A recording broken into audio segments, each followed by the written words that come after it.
on Facebook and the YouTube with another lesson in personal finance. I'm Jim Munchback, and I'm welcoming my students from the University of Houston at the Bauer College of Business. We have some folks live in the Zoom room, and probably we will have some more as we get going. It's summer, which means we go really fast. And we're getting close to the end of the semester. In fact, I was going to spend a minute and just kind of look at the syllabus. So today we're going to do the title of the lesson is called the Enron Investors, but we're really focusing on types of accounts, and it's tax advantaged investing is really what it is. So I'm going to go over some of the your homework assignment, what you will do in your financial plan to update your financial plan with regard to some of the things we're going to talk about today. I've got students coming on board, and we are early, so I'm not really getting started. I just wanted to take a peek at the syllabus, which is what I'm doing now, just to kind of get in my mind, really clear about what we have coming. Because it is summer school, it's always a little challenging for me because we go so fast, and it's kind of an abbreviated semester. As much as I wish we had more time, I know you're all busy, and so am I, and we just pack it all into a shorter time frame. So for that reason, I do my best to try to cover everything, but we do always have a bit of a challenge in summer school. So I hope you guys are feeling like you're getting your money's worth in terms of this course. I hope that you're feeling confident about getting enough points to get your A, because I know that as much as I'm passionate about teaching you how to become a millionaire by the time you're 50, I know that you're passionate about getting an A and graduating on time. And that's awesome. And I want to help you do that. So most of you are doing an awesome job. One of the things that I've discovered in summer school is we have a very small number of students who join us in the Zoom meeting live, which is fine. It's an asynchronous course, so that's certainly not required. This will get posted, this video, this recording, this live stream will get posted in your playlist for Money Study Group. So I'll do that as soon as we end, and that's where most people watch. Most people hopefully watch. But I wanted to say you guys are doing a great job. As I'm grading your assignments, I'm finding just an outstanding level of quality in your work, and so I'm thankful for that. It makes my job easy. It also makes me feel like, or think, or believe, or perceive that you guys are getting the process of building a financial plan using your Bayrock portal, and that's encouraging to me. So I wanted to mention before I just really get started, it's only 10:01 a.m., so I'm a little early, and so are you, and I appreciate that. But I did want to mention that, it is my hope, it's my goal, it's my intention, it's really something that's important to me to help you create a financial plan that you can use moving forward in your life as you graduate, as you get a job, as you start to build wealth for the future. It's my hope that I can be a resource to you. So while this course is, it's always changing and improving, and hopefully it's improving, it really is an introduction to personal finance. And so because of that, I want to make sure you know that your financial planning portal will be available to you for as long as you want to keep that. And if you're active in it, I'll leave you there, and I'll be available to answer questions later on down the road when you have more time and more focus on really getting your financial plan updated and workable for you. So hopefully this course has given you a really good grasp of what's possible with a financial plan and the tools that we use to create a financial plan. And so I just want to let you know, in the context of helping you get your money's worth for this course, it's something that I feel good about making available to you after the course, long after the course. So just wanted to let you know about that. So let me just go over, it's still a little early, but I want to, for those of you who are here and those of you who might watch later as we record this.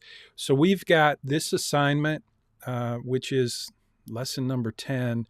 We're going to talk about types of accounts, which falls under the idea of tax-advantaged investing. So your homework assignment from this lesson is going to be to learn about these different types of accounts that I'll talk about today, and then to go ahead and update your financial plan and allocate some of your investments into these types of accounts. So that'll make more sense as we get through the lesson, but that'll be your homework assignment. And then next week we have really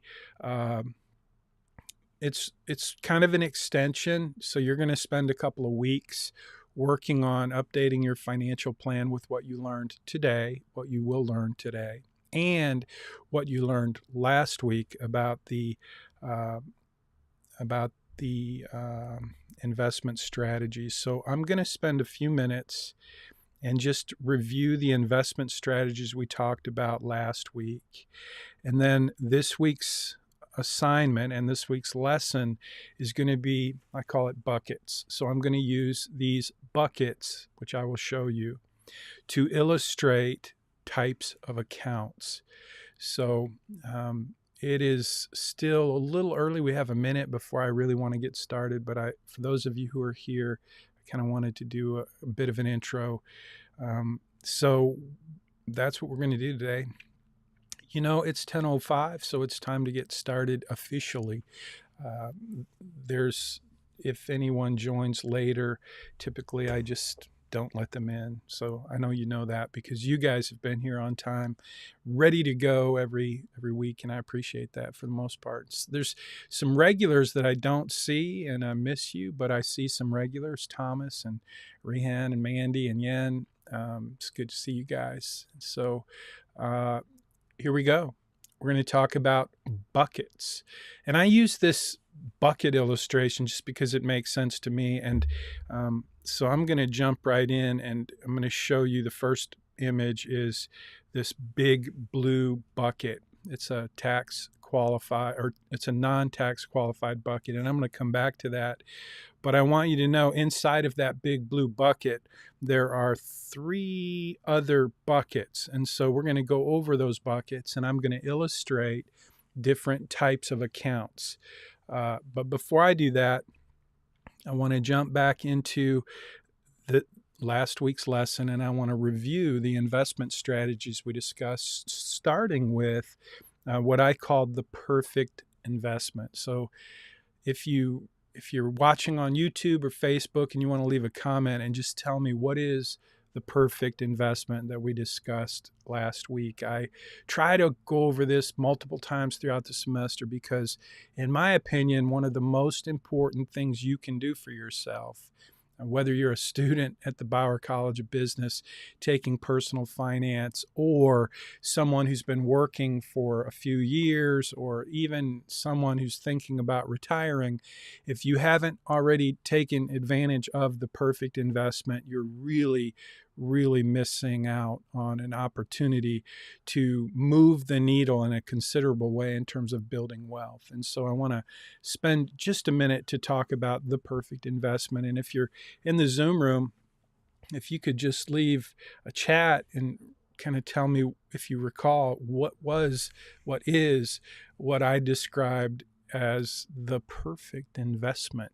So I'm going to give you just a minute to think about that, to remember our lesson from last week as we talked about the investment strategies. I introduced the 4 investment strategies with the idea of the perfect investment. And so I'll just touch on the 4 investment strategies while you're thinking about the perfect investment. Let that simmer in the back of your mind. What is the perfect investment? And so the 4 investment strategies that we discussed were diversification. Oh, there's the perfect investment. I'm not going to, if you go to Missional Money, by the way, you can go to missionalmoney.com. That's where this post is, and it tells you all about the perfect investment, but I'm hiding that from you for the moment. Yes, Yen, you got it right. And everyone who's in the chat room and the Zoom room can see that it's the 401k match. That's what I consider to be the perfect investment. And so I taught you 4 investment strategies last week that are designed to help you maximize returns and minimize risk, to really help you build wealth. And these 4 investment strategies specifically are for you. In other words, there are lots and lots of investment strategies. And if you were me, if you were 60 years old and you'd already accumulated some wealth, I would be talking to you about very different investment strategies, because in different stages of life, you need different strategies. And so my investment strategies, the ones that I use for myself, are very, very different than the 4 investment. Uh-oh, Siri thinks I'm talking to her. Sorry about that. She thinks I'm searching. I don't even know where she came from, but she does that every once in a while. Sorry. And I get distracted when that happens.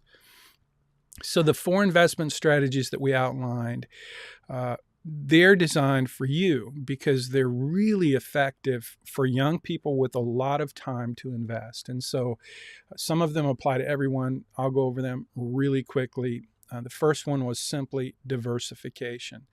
And I talked to you a little bit about, I told this story about Enron and 2 clients that I had who, well, one of them was a client, one of them was not a client. She was just a person who had experienced the terrible results of Enron. And so I told 2 stories. So you may want to go back and listen to that. If you don't remember Enron, you might want to do a little research and just make sure you're familiar with the story of Enron.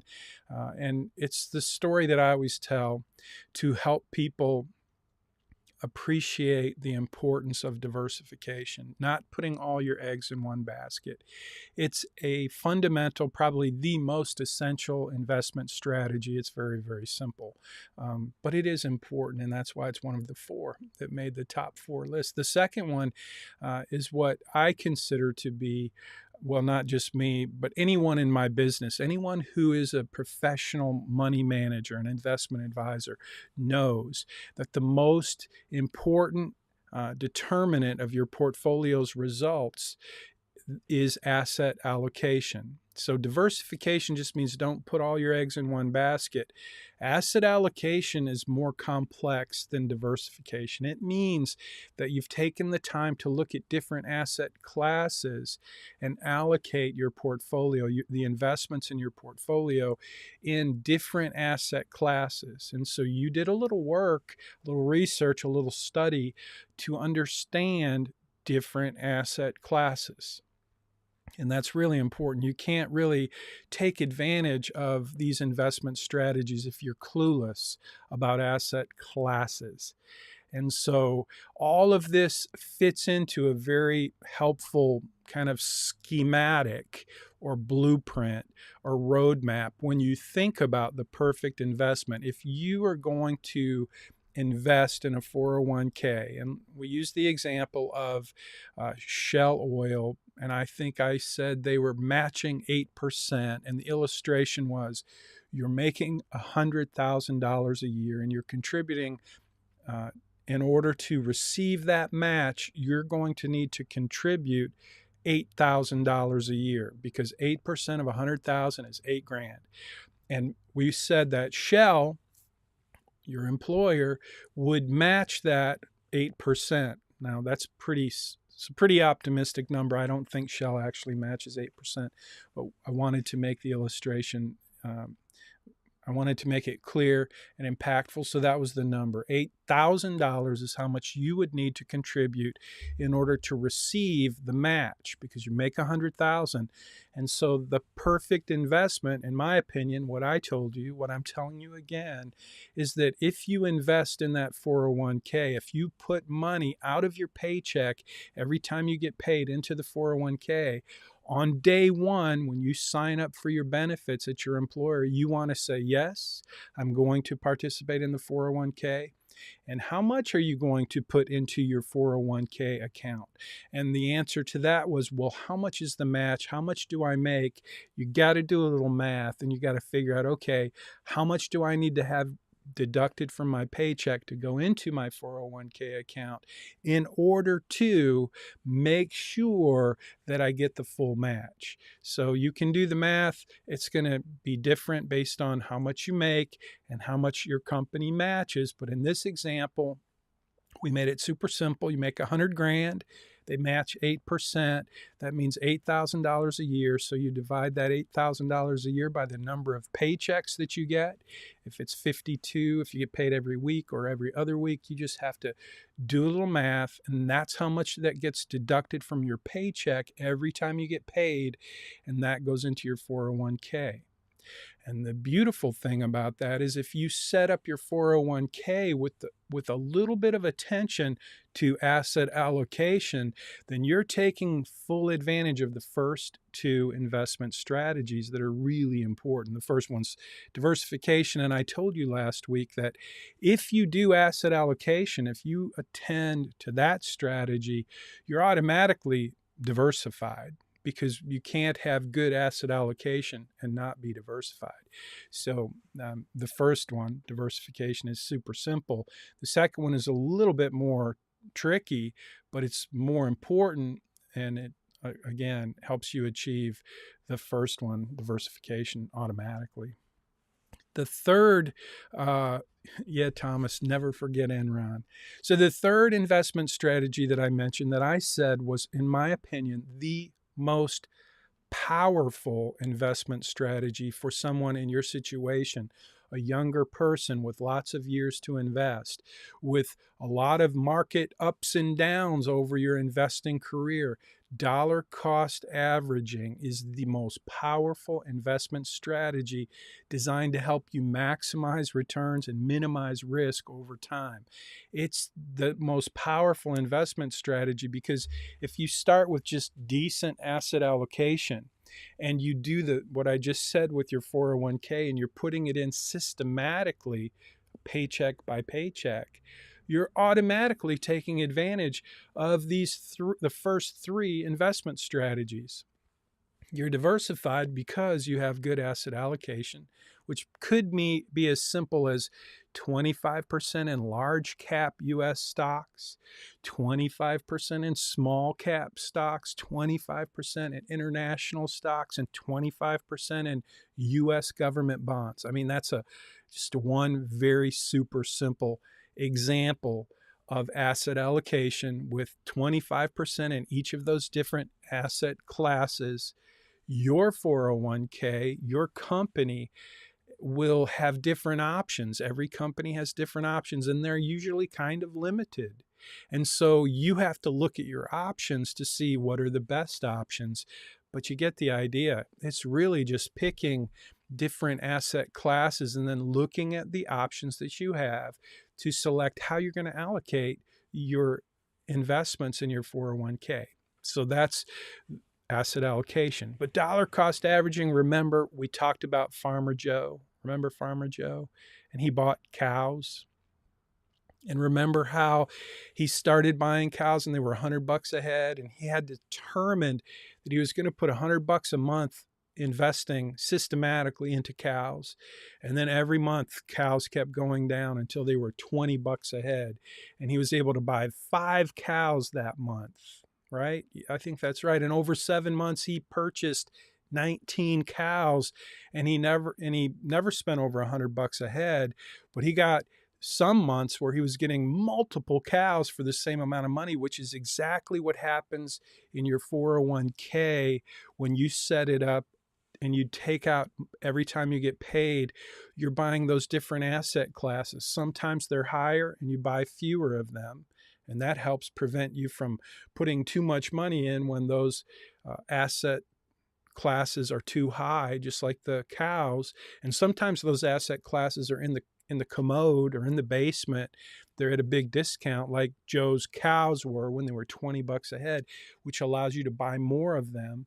And so over time, dollar cost averaging is, trust me, the most powerful investment strategy available to you. And no matter what the market does, if it's going up or down, dollar cost averaging has a way of helping you maximize returns and minimize risk. And over time, it's the most powerful strategy for building wealth. And so it's perfect for your 401k because it's like automatic. So that was the third investment strategy I wanted you to be aware of. And then the fourth one, thanks, Rehan. I love that strategy too. Don't use it for crypto and Bitcoin, but that would be a great way to do dollar cost averaging, because imagine if you bought Bitcoin when it was like, was it 50 grand for a Bitcoin? Something, it was crazy high. And then recently with inflation and lots of uncertainty in the market, I think it dropped to like 19,000. Maybe it was some crypto. I'm not big into crypto, but I know that market, like any asset class, and I would consider crypto a very innovative asset class, it had serious volatility. And so those are the kind of asset classes that you want to use dollar cost averaging, because over time you're going to be getting the benefit of buying those assets at lower prices. And when they're high, if you're buying them when they're high, you're buying fewer of them, but you're only committing that portion of your asset allocation that is attributable to that asset class. So you see how that works. Just think about it, get familiar with it, because again, it is the most powerful investment strategy available to you if you're a young investor with a long time horizon. If you want to build wealth, if you want to maximize returns and minimize risk, it is the best strategy combined with asset allocation. So then the final fourth investment strategy was portfolio rebalancing. And remember that super simple illustration I gave you for asset allocation with 25% in 4 different asset classes. And over time, let's assume that pizza with 4 pieces still has 4 pieces, but one of the pieces of pizza is like as big as half the pizza. And then one of those pieces is the little sliver of a piece of pizza, because that asset class went down, down, down, while the other asset class that makes up half of your pizza pie now, it just exploded to the upside. So portfolio rebalancing says, okay, let's sell that big fat inflated piece of your portfolio. Let's sell some of that off and buy some more of that little sliver that has deflated or gone down. Let's buy some more of that. Let's put it back in balance. And so you use that strategy every quarter, every 6 months, once a year. But on a regular basis, you go and you rebalance your portfolio. It's like using dollar cost averaging, but in a little bit different way. So those are the 4 investment strategies that I hope you will take some time, not just to be familiar with, but to recognize that you're able to put these strategies into practice in your 401k. And if you will just let that simmer in your mind for the next couple of years, you will become, how can I say this? I would say you will become a more proficient investor than most of the people you know. And if you understand these 4 strategies and you put them into practice and you understand how they work, you will find that when you watch the news and you listen to people who are supposed to be very, very smart about investing, you will begin to discover, like I've discovered after working on Wall Street as an investment advisor for big banks like Morgan Stanley and the wealth management department, you will learn, like I learned, they're clueless. They're not giving you good advice at all. In fact, nothing they say is remotely valuable to you. It's just noise. That's all it is noise.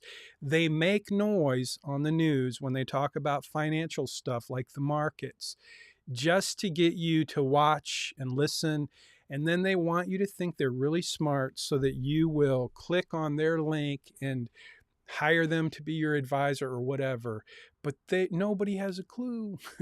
I'm telling you, these strategies work, and they work like money, and money works in a certain way. So if you just put them into practice and get to know them, get familiar with them, you will find that you really are smart enough to do this yourself.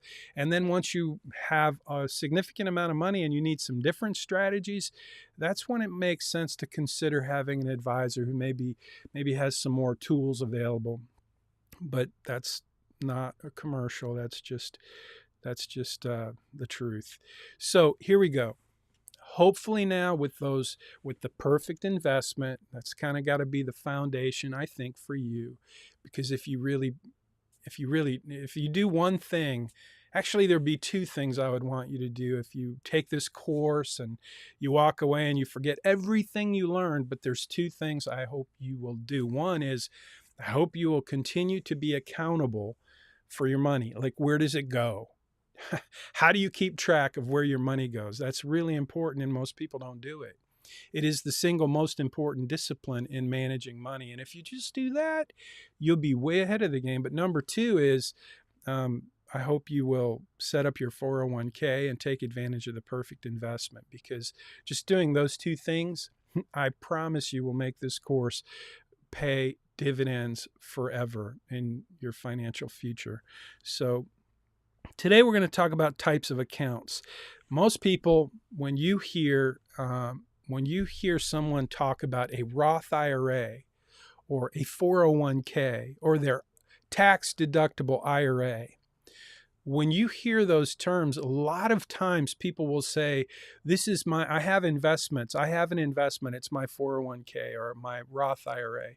And technically, those are not investments. They're types of accounts. And so when we talk about investing, when we talk about tax-advantaged investing, it's all about putting your money in the right types of accounts. So I want you to understand a few basic distinctions about types of accounts. And that's what this lesson is about.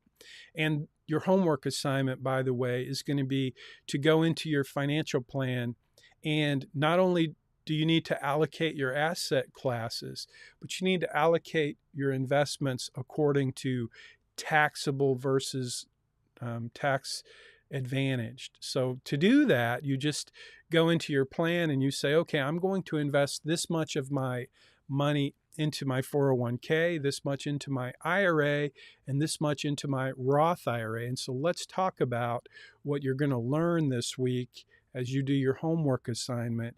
You're going to learn about those types of accounts. I'm just going to give you a quick illustration to help you understand and be able to distinguish between the types of accounts. But you got to go do a little research on your own so that you can understand what are the rules, boundaries, and limitations for each of these different types of accounts.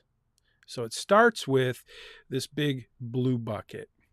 And the big blue bucket, to me, represents, and by the way, inside of that bucket, there are 3 other buckets. And so we're going to talk about those buckets. And you're going to see that pink shovel, which I'll talk about in a bit.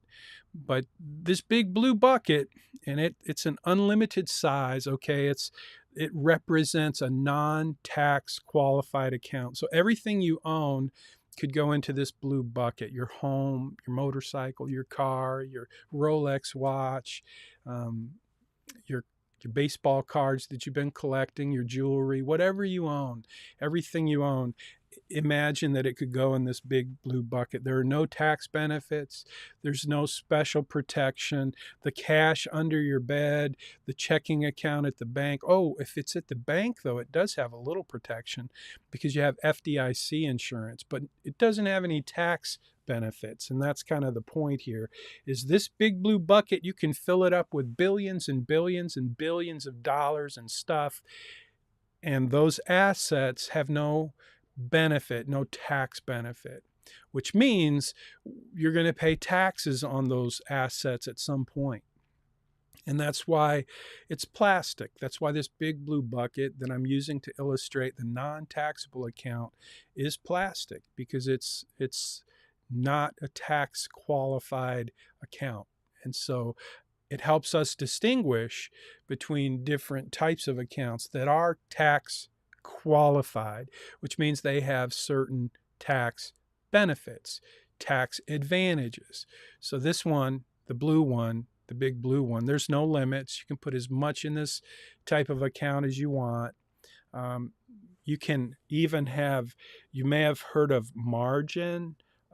So I have one of these accounts. It's actually the one I do the most investment trading in, because in that account, I can do things like in my brokerage account, which is a non-taxable account, non-tax qualified account. It's like this big blue bucket. It's at Charles Schwab, and I set up an account, I put it in my name. I don't get any tax benefits, but I have things like margin. So in other words, I can set that account up so that if I want to buy Apple stock and I only have $100,000 in my account, but I want to buy $150,000 of Apple stock, I can do that, because not Morgan Stanley, but Charles Schwab will give me margin, which basically means they're going to let me borrow money from them. I'll have to pay an interest rate for my margin because I'm buying Apple stock on margin. Very risky, very dumb. I wouldn't do that, but I do have margin in my account, because sometimes I like to sell Apple stock short. And if you sell a stock short, you have pretty much unlimited risk, and so you have to have margin in that account. So that's way inside baseball, but it does illustrate there are some benefits to this non-tax qualified account, because you can do some things in this one that you can't do in the tax qualified accounts. But just think of the big blue bucket as unlimited. You can have as much stuff, as many assets in there as possible as you want, and you don't get any tax benefit. You're going to pay taxes on all of it. So that's the big blue bucket. It's a non-taxable bucket. And then you've got the pink shovel. I'll come back to the pink shovel later. Next, we have the big brown bucket. So the big brown bucket is an important bucket. This is what illustrates or represents your 401k, your company 401k plan. It's big. It's a big brown bucket, because that's typically an account that is relatively bigger for people. But imagine if you work for 20 or 30 years for Shell or for any company. Your 401k allows you to contribute quite a bit of money, and then you get that company match in addition. And so this type of account, the 401k, it can really grow to be a substantial amount of money for your retirement savings. And that's why it's a big brown bucket. And it's metal because it has much better protection for you than the big plastic blue bucket. So this represents your 401k. Now I want to mention, and you'll do a little research this week to learn more about the 401k type of account and the big brown bucket.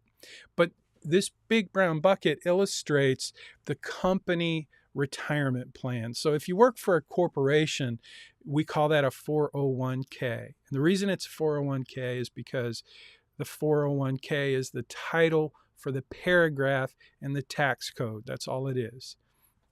But in that particular paragraph, 401k, in that paragraph, it outlines all, it's not a paragraph, it's pages. There are multiple paragraphs, but the header, that section of the IRS code, 401k, has all the rules, boundaries, and limitations related to this type of account. So it's a 401k, that's what we call it, because that's the title according to the IRS code, okay? But there are other types of accounts that are very, very similar to this. For example, let's say you're a teacher or you work for a nonprofit, then you would use what's called a 403b, different paragraph in the IRS code, basically the same bucket. It's just if you work for a nonprofit instead of a 401k, which is a corporation, you would have access typically to a 403b. And if you worked for the government, I think that's a 451, I forget, but it's a different paragraph, a different header in the IRS code, but it's the same basic account. The main idea here is that you get to put a considerable amount of your income into this bucket, and you get a tax deduction when you do it. Now, the 401k is typically, I think it's the only one of these kinds of buckets, the big brown bucket, that allows you to get a company match.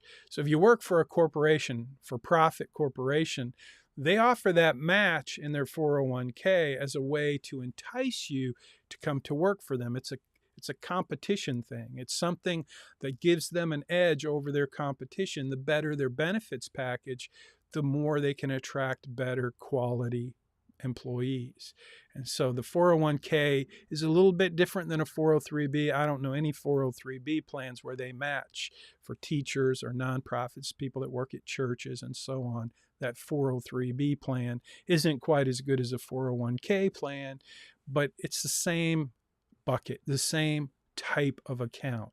And that's what I'm trying to illustrate is this big brown bucket is an example of your 401k, your company retirement plan, whether you work for the government or a school or a nonprofit or a corporation. The big brown bucket is what I'm using to illustrate that.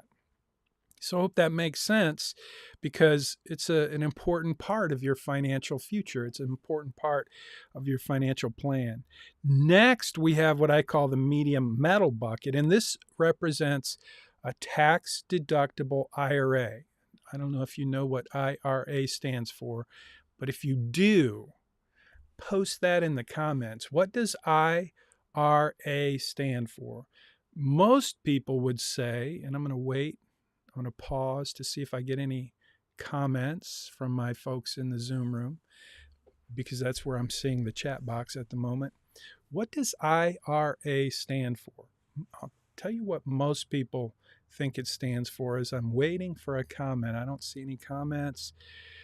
IRA. Most people think, I know you're Googling it now, and you're going to have the answer by the time I say what most people say, but an IRA, most people say it's an individual retirement account, and that's fine. I'm okay with that. I think that's what I think of with an IRA. In fact, I often say it's an individual retirement account, but the truth is it's actually technically an individual retirement arrangement. So it is what it is, but this bucket is what I use to illustrate the tax deductible IRA, and it's a very important bucket. And so I want to help you understand that it works very similar to that brown bucket. When you put money into this medium metal bucket, you get to deduct. You can deduct the amount you put in there. There's a different limit. The amount that you can put into this bucket is much, much lower than what you can put into the big brown bucket. But as an investor, if you have earned income, you can actually put money into this bucket and get a deduction because it's a tax deductible IRA. Another important feature of this bucket is if you leave your employer, whether you work for the government, a charity, or a corporation that has a 401k, the government plan is 457, I think, and the 403b is for the nonprofits and the teachers. But whenever you leave any of those employers, you are no longer able to fund that brown bucket at the company you worked for, the organization you worked for. And so you have to do something with the money that you put in that account. And so that's where this bucket comes in. One of the major features of this bucket is that it will receive the rollover. We call it a 401k rollover, whether it's a 401k or a 403b or a 457. If it's that brown bucket type of account, when you leave the employment of that organization, you need to typically roll over your money, and you have to set up a tax deductible IRA, and that's where you roll the money, you roll the funds into that type of account. So now, if you have an IRA, now you have the challenge of managing the investments in that IRA, the money that you'd saved when you worked at your employer with that organization, the money you put into that big brown bucket now gets transferred or rolled over into this IRA bucket. So those are the two things I want you to know about this type of bucket, the tax deductible IRA. It's the bucket that receives the funds when you leave employment from a company that offered a 401k or a 457 or a 403b or any of those company retirement accounts that allow you to contribute a lot of money. So then you can roll it over into your IRA, your tax deductible IRA. So that's what that bucket is, the medium metal bucket.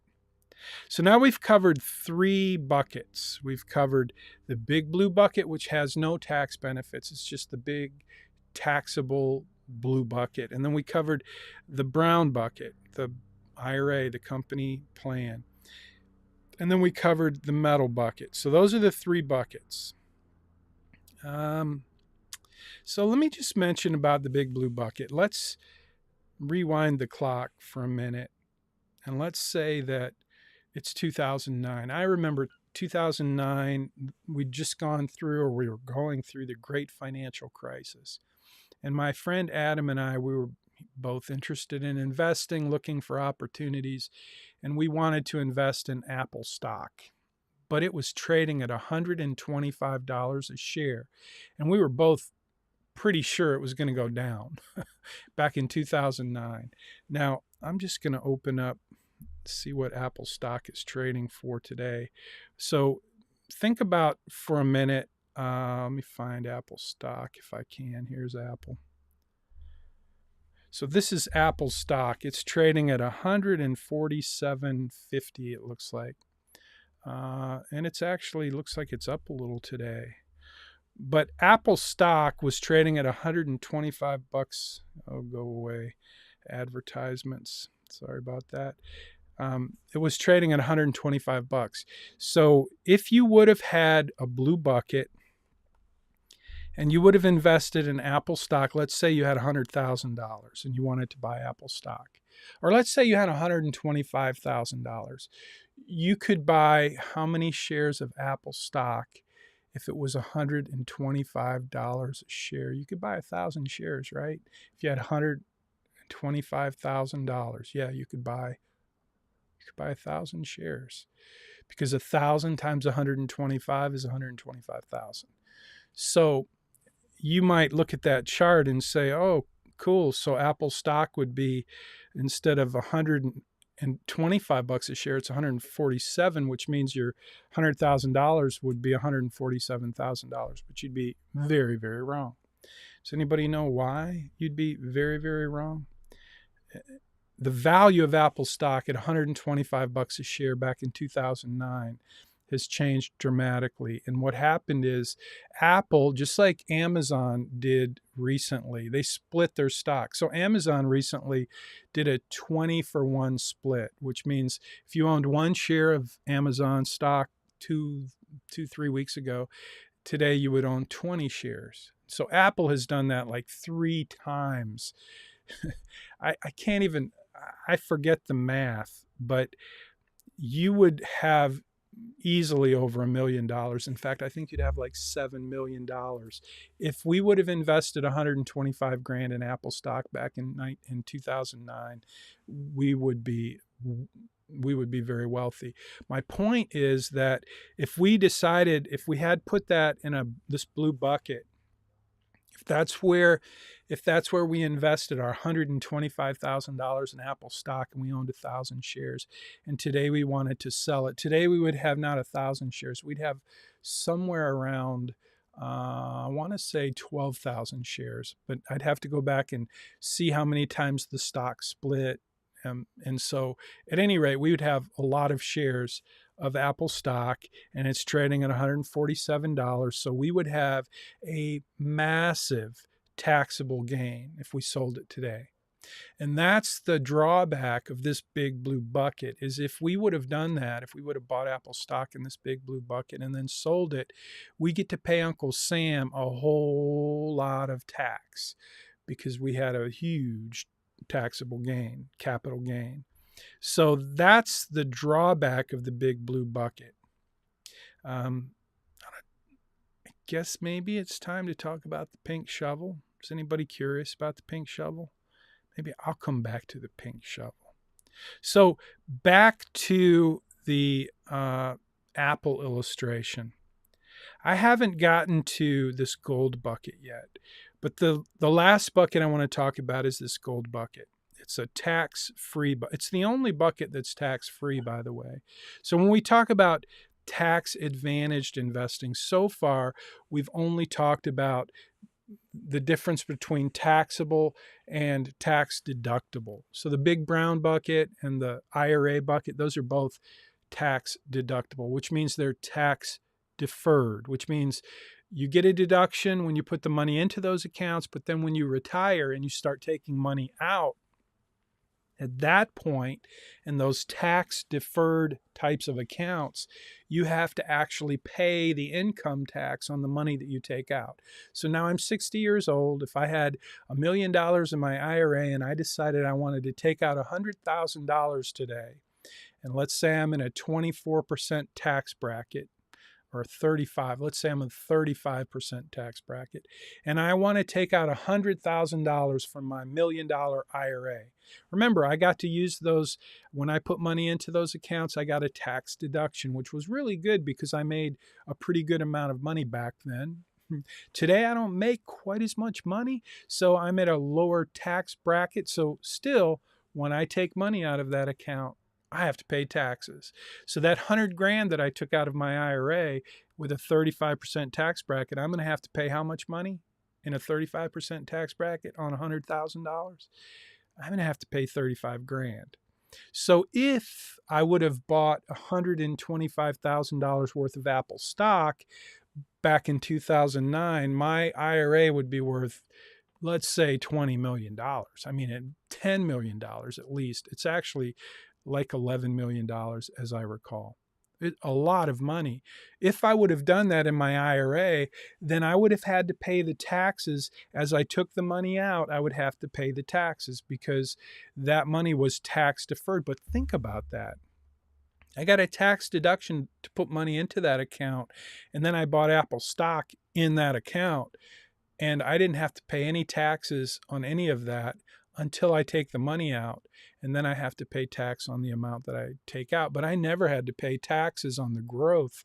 It just sat there and grew. But that's a tax deductible, tax deferred type of account. In a Roth IRA, it's different. So in a Roth IRA, I don't get the tax deduction. So if I put money, and I do put money, instead of putting it in a tax deductible IRA,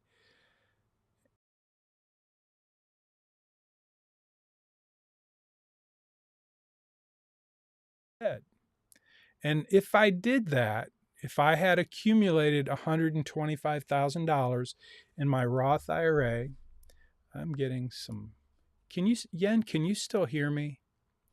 I'm getting some feedback on my computer that we're having some problems.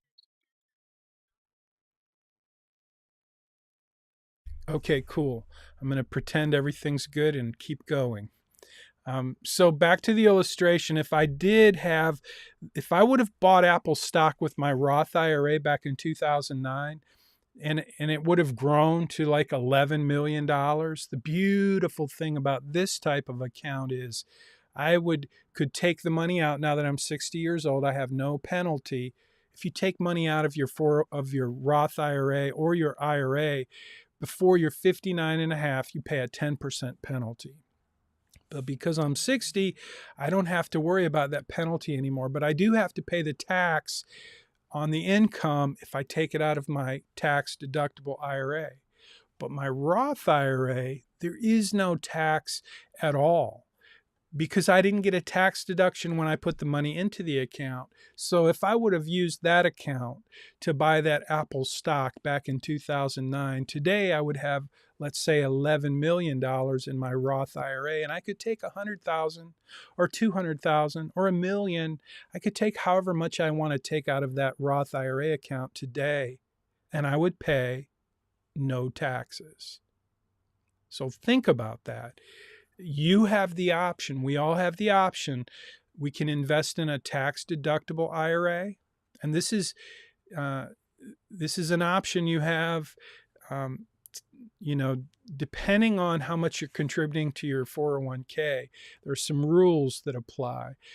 But most people can contribute to a tax deductible IRA or a Roth IRA. You can contribute to both, but you have an annual limit on how much you can contribute. So you could say, I'm going to do half in this account and half in that account. But I put all of my annual contributions into my Roth IRA, and I just want you to know why this bucket's gold. The reason the small Roth IRA bucket is gold is because it's the it's the only tax-free type of account that is available, and that makes it very, very special. So the Roth IRA is a tax-free, it's tax advantaged, but it's unique, it's different, it's better, it's special. It's not like the tax deductible IRA. It's tax-free. You do not get a tax deduction when you put money into the account, but when you take the money out, you pay no taxes. So I want you to know about that type of account. There will be a quiz on these different types of accounts. So that's the tax-free account. Now let me talk a little bit about that pink shovel. I don't know if I don't think I told you this story, but when I was about 10 years old, I was a big kid, and I lived in Lansing, Michigan. My dad was in the military, and he left the military and went to work for Oldsmobile, General Motors. He worked in a plant. My mom didn't work. We had 5 kids in the family. At the time, when I was 10 years old, we had 4 kids. I had a brother that came along when I was 15 years old, but he doesn't count for this story. So just imagine we lived in this house, pretty small house, big yard, one income. My dad worked, my mom didn't. Lots of groceries, lots of expenses. And so we certainly didn't think we were poor, but frankly, we were probably kind of in the low income status. At any rate, at that time, we all got the same tennis shoes, and my mom bought the tennis shoes at Kmart. They were Converse tennis shoes. So think, if you don't know what a Converse, the brand name Converse tennis shoes, they were available when I was 10 years old. In fact, they made a canvas Converse tennis shoe, low top and high top, and they came in black or white. And you could buy those shoes at Kmart for $4 a pair, literally. And so everyone in my 2 brothers, I had a sister too, but the boys all got the same tennis shoes, and we got to choose if we wanted white or black. Okay, that was the option. But then when I was like 10 years old, Dr. J, Julius Erving, basketball hero of many young boys from back in the day, he came out and he endorsed Converse tennis shoes, and they were leather, and they made a leather high top Converse tennis shoe that was awesome. I mean, it was like the new thing. It was like the new iPhone today, maybe. But those tennis shoes were on sale at Kmart, but they were $10 a pair. And I really, really wanted a pair of those tennis shoes. So I went to my mom and I said, hey, Mom, instead of the canvas, low top, white or black, would you please, Mom, get me the leather high top? And my mom said, they're $10. No, I can't afford that. We can't afford that. No, I'm not going to do that. And of course, as a 10-year-old boy, I couldn't take no for an answer. I'm sure you've experienced this at some point in your life where you couldn't accept no for an answer. And so I went back to my mom and I begged her, and she said, like most moms back then, Go ask your dad. That scared me because I knew dad's a little tougher than mom. And so I did. I went and asked dad. I said, hey, dad, look, all my friends are getting these tennis shoes and they're really cool. And I'd really like to get some, dad, please. And my dad kind of chuckled and he said, you know what? I can help you get those tennis shoes, but here's the deal. If you want those tennis shoes, you're going to have to come up with $6 because the difference in the price from 4 to 10 is $6. He said, I'll give you the $4 just like I would buy those tennis shoes, but you got to come up with a difference. I'm like, how am I going to do that, Dad? So my dad walked out to the shed and he got a snow shovel. He said, here. That's what the pink shovel stands for, a snow shovel. He said, here, you can borrow my snow shovel. You can't have it. If you break it, you have to replace it. But you can borrow my snow shovel. And it just so happened it was Saturday and it had snowed about a foot. And my dad said, here's the deal, son. Go knock on the neighbors' doors, like start with the Turners. They have a really nice yard with, they take good care of their grass in the summertime, and their driveway needs to be shoveled and their walkways need to be shoveled. Go knock on the door and ask them if they will pay you to shovel their snow. So I did, and they said yes, and they paid me $10. I couldn't believe it. But I didn't stop there. I went to the next neighbor and the next neighbor. And before I knew it, I had more neighbors wanting to pay me to shovel their snow. I had to go get some friends and get them with shovels to come and help me. And then we split the profits.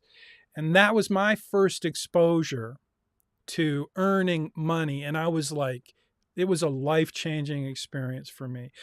It started out with just wanting some stupid leather tennis shoes, but I came home that day with a pocket full of money and a whole new lesson in life that I could earn money, that I had something that I could take out into the marketplace. This pudgy, I was a big kid for 10. I was strong and I wasn't afraid of work and I kind of liked it.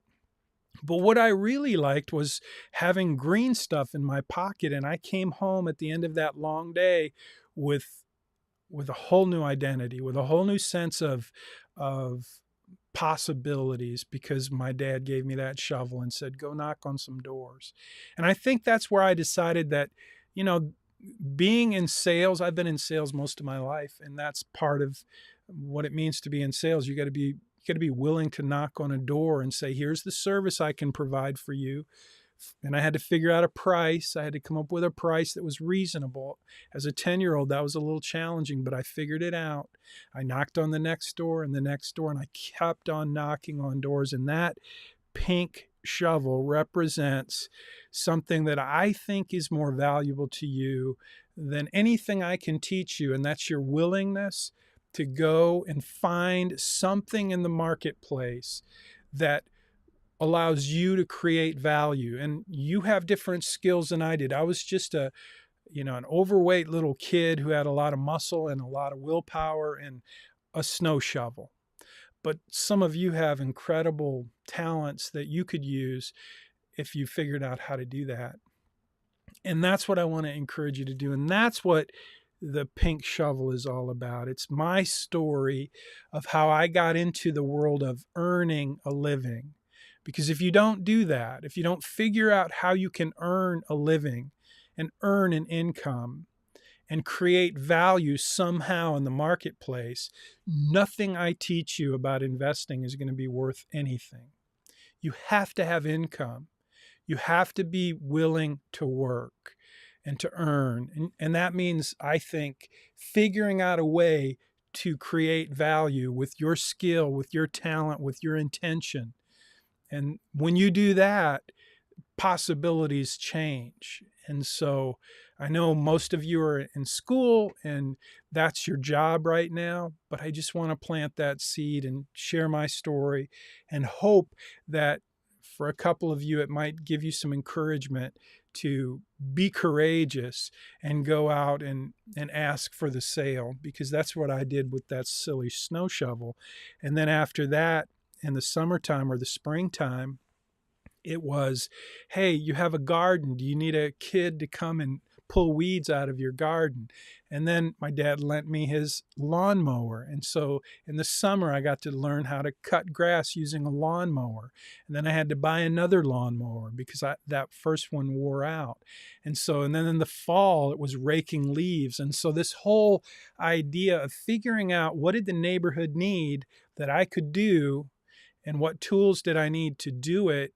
And the bottom line, though, was being willing to knock on doors, take good care of customers, and deliver the services that they paid me to deliver. And that formula for success, that very basic, simple formula, has really been kind of my whole life story in terms of building wealth. And so I just wanted to share that with you. That's the story behind the pink shovel.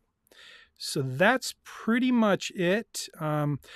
I could spend a few minutes to review those buckets, but I'm not going to do that because we're out of time.